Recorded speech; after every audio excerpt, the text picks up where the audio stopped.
when you look at these words here, force, overcome, wage, clench, demand, and all these detriment and all this stuff, you think we're talking about war, but actually the theme of our lesson this week was peace. So, I'm going to talk to you about some of these words that we've learned. Merely means only, just, or simply. It's not merely this, it's also that. It's not just this. Sometimes you say, I've merely got this, you know. It's not a common word, but I really like it, and it's good to learn. Here's a very interesting word. We learned this word. It's a noun, mean. The mean is the way. By what means will you get home today? Well, I'll go by bus. By what way? What way will you take? But remember, mean as a verb means definition. What does it mean?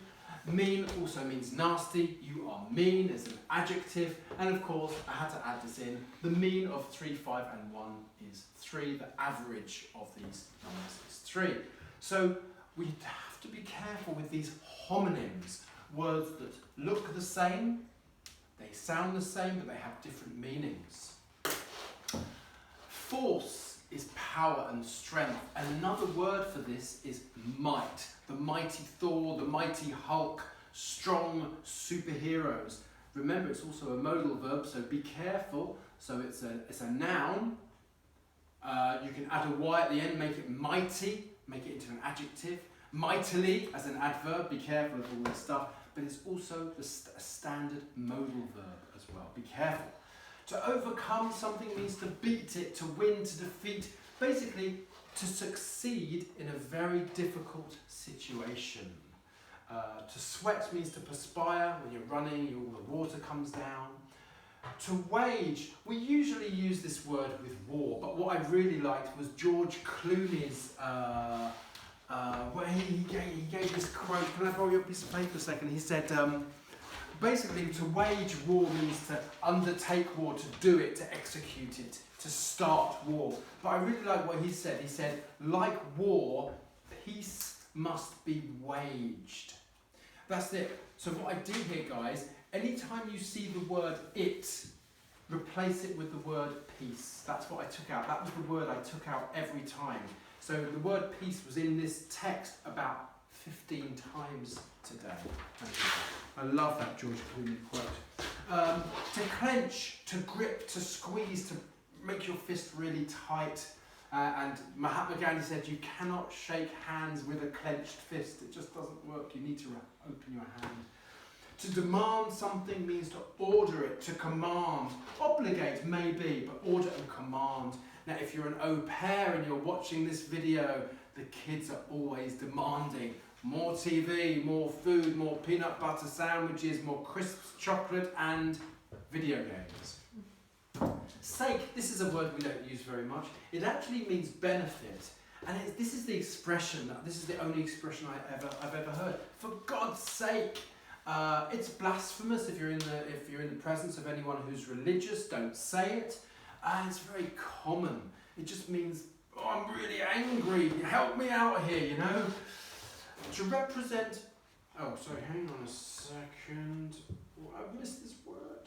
Oh no, so I've put it there. Sorry. So arduous. Arduous. I've squeezed it in here. It means something that's really difficult. It's a great word to use.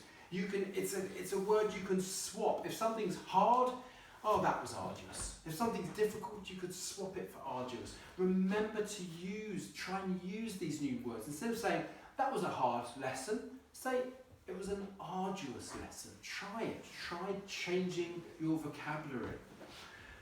Detriment, I popped this in there. It means a huge disadvantage. If something is to your detriment, it's to your big disadvantage. I'm sure it's stronger than that. To represent, sorry about my P, to represent means to stand for, to support something. And we did some stand phrasal verbs today. To stand in means to replace. Basically what I'm trying to say is, I couldn't make it to work today, so he had to stand in for me and do my job. Stand out, I really like this word. If you stand out, you are noticeable. Maybe you're wearing something brightly coloured. Maybe you're a nasty person where everyone else is nice. So you can stand out in positive or negative ways. And if you stand out, people notice you because you are different to everybody else. And stand by could mean to stand next to somebody. It's very physical, very literal, but it could also mean to wait. Stand by, I'll be with you in a second. Literal phrasal verbs and idiomatic phrasal verbs, we'll be looking at that later.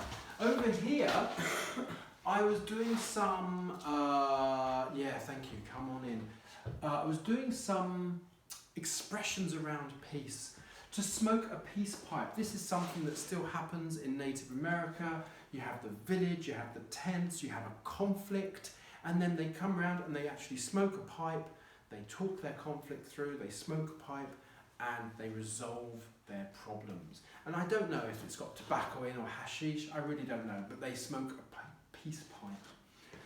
Peace and quiet, if you say, I really like peace and quiet, I just like silence, I like calm and tranquility all around me. And remember, it's a fixed expression. You don't add to it, don't take anything away from it, don't add don't change the middle word. It's always, I like peace and quiet. Inner peace is inner calm. This is when your mind stops worrying and stops thinking. Some people call it the monkey mind. Have you ever heard that expression? It's when the mind can't stop chattering. Well, when it stops chattering and you go into a calm space and you're not thinking, you feel tranquility and inner calm, and it's a really nice place to be. And yes, I asked a question, does anybody meditate or do yoga to bring themselves to this place of calm? And finally, peace of mind. I've written a few things here when you feel calm and safe after achieving something. When you've got say you've got a really expensive new phone, and you think, what if I've just spent £1,500 on the new iPhone? What if I lose it? You feel panicked. What do? You take out insurance, and that gives you peace of mind. You know that if you lose the phone, you'll just get a replacement. So it's when you feel calm after. It's initially you don't feel calm, you feel tense, unsafe, but then you become calm because you've done something to achieve that calm, and you get peace of mind from that. Thank you.